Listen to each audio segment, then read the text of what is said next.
السلام علیکم۔ آج ہم آپ کو صحیح مسلم کی 3 حدیثیں سناتے ہیں جو حضور صلی اللہ علیہ وآلہ وسلم سے منسلک ہیں۔ نمبر 1، حضرت ابو ہریرہ رضی اللہ تعالیٰ عنہ سے روایت ہے، کہا رسول اللہ صلی اللہ علیہ وآلہ وسلم نے فرمایا، جس نے عمدن مجھ پر جھوٹ بولا وہ آگ میں اپنا ٹھکانہ بنا لے۔ صحیح مسلم 4۔ حدیث نمبر 2، حضرت انس بن مالک رضی اللہ تعالیٰ عنہ سے روایت ہے، کہا مجھے تمہارے سامنے زیادہ احادیث بیان کرنے سے یہ بات روکتی ہے کہ رسول اللہ صلی اللہ علیہ وآلہ وسلم نے فرمایا تھا، جس نے عمدن مجھ پر جھوٹ بولا وہ آگ میں اپنا ٹھکانہ بنا لے۔ صحیح مسلم 3۔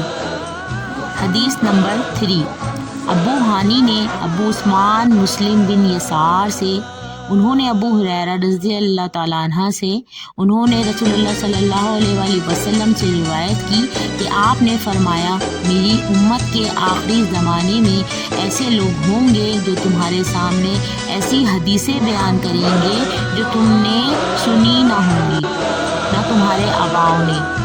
تم اس قماش کے لوگوں سے دور رہنا۔ صحیح مسلم 15۔